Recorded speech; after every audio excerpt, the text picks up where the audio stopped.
পৰা 7 দিন মানে প্ৰথম বিহুৰ দিনাখনৰ পৰা 7 বিহুৰ দিনৰ ভিতৰত খায়।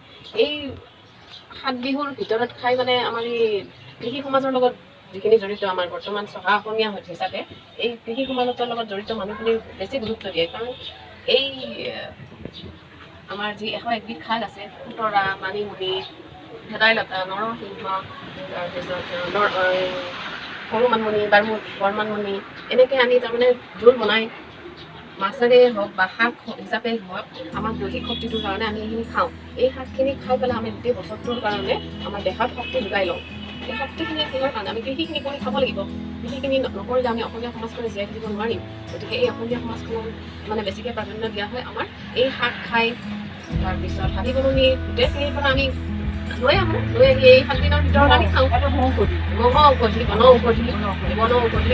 মানে শৰীৰত লগা এটা মহ ঔষধি আৰু বন ঔষধি হিচাপে আমি খাওঁ।